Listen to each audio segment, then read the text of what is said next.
চীনৰ হাতত ভাৰতক হেৰুৱালো এই স্বীকাৰোক্তি আমেৰিকাৰ ৰাষ্ট্ৰপতি ট্ৰাম্পৰ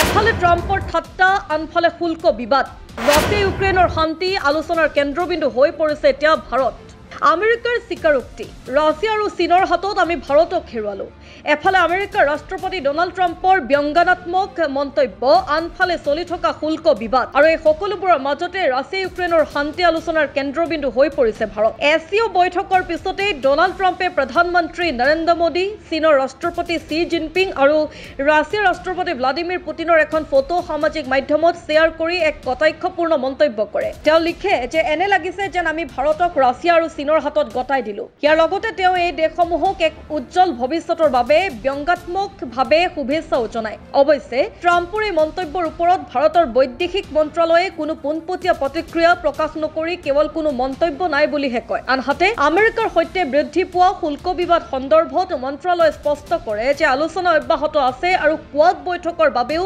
প্ৰস্তুতি চলি আছে ৰাছিয়া ইউক্ৰেইন যুদ্ধত ভাৰতৰ ভূমিকা ইউক্ৰেইন যুদ্ধ সমাপ্ত কৰাৰ ক্ষেত্ৰত ভাৰতৰ ভূমিকাক লৈ ইউৰোপৰ পৰা আমেৰিকালৈকে সকলোৱে চৰ্চা অব্যাহত ৰাখিছে এই পৰিস্থিতিত ভাৰতে নিজৰ স্থিতি স্পষ্ট কৰি দিছে ভাৰত ইউক্ৰেইনত যুদ্ধ বন্ধ কৰাৰ পক্ষত আৰু শান্তি স্থাপনৰ বাবে লোৱা যিকোনো পদক্ষেপক আদৰণি জনাব বুলি উল্লেখ কৰিছে ভাৰতৰ মতে যিকোনো শান্তি প্ৰচেষ্টাত জড়িত পক্ষসমূহে এক গঠনমূলক মনোভাৱেৰে আগবাঢ়িব লাগিব যাতে অতি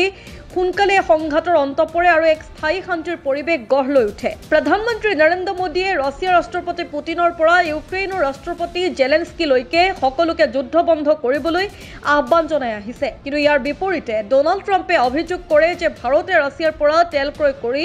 যুদ্ধখনক ইন্ধন যোগাইছে অৱশ্যে বহু বিশেষজ্ঞৰ মতে যুদ্ধখন দীঘলীয়া হোৱাৰ আঁৰত আমেৰিকা আৰু পশ্চিমীয়া দেশসমূহক ভূমিকাহে